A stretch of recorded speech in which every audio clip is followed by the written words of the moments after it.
avec combien je suis venu en Équateur, quel a été notre parcours, etc. Donc ça va être une vidéo un peu courte, un peu rapide, juste pour résumer un peu notre expatriation, comment ça se passe quand vous expatriez, etc. Donc nous, pour résumer, on est venu en Équateur, on avait entre 6 000 et 7 000 euros de côté, donc avec mon business en ligne, bien sûr. Je suis venu pas comme ça, sans rien, en espérant trouver du travail. Non, je suis venu avec mon business en ligne qui tourne. Et puis voilà, avec 7 000 euros. Et voilà, on va voir comment ça se passe. On va voir, on compte rester longtemps. On va voir si on aime bien, on restera encore plus. Donc voilà, ça s'est passé comme ça. On a pris un logement, on y est resté, on a vraiment kiffé le pays. Donc on y est resté, on y est resté. Mon entreprise, c'est un peu à une baisse de chiffre d'affaires, c'est un peu cassé la gueule. Donc ensuite, j'ai quasiment tout perdu. Donc voilà, il y avait des moments de doute, des moments de tension, des moments de stress, surtout quand vous êtes à l'étranger. Donc il faut garder son sang-froid. Il y a des moments où voilà, on se dit est-ce qu'on a est-ce qu'on a pris la bonne décision. Donc voilà, aujourd'hui, j'ai pu me relancer. Donc voilà, mais c'est pour ça qu'il faut faire attention quand on part s'expatrier à l'étranger. Donc même si vous avez de l'argent de côté, ou que vous partiez avec même rien, hein, vous partiez avec 100 euros, hein, c'est pas le problème. Même si vous partiez avec 50 000 euros, c'est pas le problème. Quand vous partez à l'étranger, vous pouvez tout perdre. Il faut avoir ça en tête. Et faut avoir des solutions pour se relancer, des plans B, et être prêt à passer par des moments de doute, des moments de stress, des moments où vous dites est-ce que j'ai fait le bon choix, des moments où vous allez devoir prendre des décisions, faire des bonnes actions et garder votre sang-froid. Donc voilà. Et toujours réfléchir pour faire les bonnes actions en fait. Donc voilà. Ensuite, donc j'ai pu, grâce à mes compétences, etc., relancer bien mon activité, même en étant à l'étranger.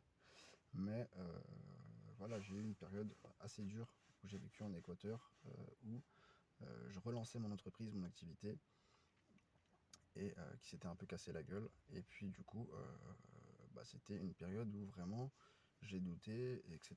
Et ça m'a fait quand même aussi grandir en termes d'expérience professionnelle, en termes d'entrepreneuriat, en étant indépendant financièrement et en étant tout seul, et en ayant fait ce choix de vie. Donc du coup, en étant à l'étranger, ça m'a fait encore plus réfléchir. Et voilà, ça m'a fait prendre les bonnes décisions parce que je pouvais pas faire n'importe quoi. J'ai eu un enfant aussi à l'étranger. Donc voilà, il fallait faire les bons choix. Et puis ça a été dur de se relancer, mais avec de la patience, de la persévérance, discipline et motivation, on arrive à tout. Et puis, donc voilà, en fait c'est comme ça que ça s'est passé pour moi, pour mon expérience en Équateur. Et du coup, voilà, après j'ai eu mes investissements en Équateur, l'achat du terrain, euh, euh, construction de maison, etc. D'ailleurs, je vous referai pas mal de vidéos en Équateur parce que je sais qu'il y en a beaucoup qui attendent voilà, du nouveau contenu sur l'Équateur. Donc ça arrive, c'est en cours, ne vous inquiétez pas, avec des nouvelles vidéos inédites et des petites excursions sympas où vous allez pouvoir découvrir le pays comme vous ne l'avez pas encore vu dans mes vidéos, avec des interviews également sur les personnes aisées en Équateur, et qu'est-ce qu'ils font dans la vie, etc., etc., pour connaître un peu, vous montrer qu'en Équateur, il n'y a pas que la pauvreté, et en Amérique latine, il n'y a pas que la pauvreté. Il y a des personnes qui réussissent, et très bien. Et donc voilà, c'est pour ça, pour vous parler de ma petite expérience, on va dire, négative en Équateur, sur ce point-là, juste négatif sur ce point-là, sur le fait que mon entreprise s'est un peu cassé la gueule, j'ai pas assez géré financièrement, et du coup, voilà, il y a eu quelques mois où c'était assez tendu, et je devais tout faire pour me relancer. Et puis sinon, voilà, je quittais tout, je fermais boutique, soit je trouvais du travail en Équateur, soit je revenais en France, ou soit voilà, je finissais à la rue en Équateur. Donc il faut des fois réfléchir et se poser, et puis prendre des bonnes décisions, que vous soyez à l'étranger ou pas, que vous ayez une entreprise ou non. Voilà, il faut faire les bons choix, faut faire des choix dans la vie. Mais en tout cas, je regrette rien de mon expérience, de mon expérience en Équateur, et je regretterai jamais. mon parcours. Voilà, c'est moi qui l'a choisi et puis il a encore de belles années euh, à faire en Équateur. Donc voilà pour cette petite vidéo. Tout ça pour vous dire que vous pouvez vous expatrier avec un bon petit... Bon, 7 000 euros, c'était pas énorme, mais voilà, avec un minimum de côté, vous pouvez vous expatrier. Et voilà, après, vous pouvez avoir des surprises. Donc, il faut toujours avoir des plans B et garder la tête haute. Et puis, ne pas se dire que voilà, euh, c'est bon, tout est acquis et je me repose sur mes lauriers, je vais bronzer au soleil et puis la couler douce, me dorer la pilule à la plage 24/24. Surtout si vous expatriez avec votre entreprise, il faut vraiment continuer de gérer votre entreprise parce que ça peut être assez compliqué de se retrouver du jour au lendemain avec la plage tous les jours devant vous et puis de devoir gérer votre business.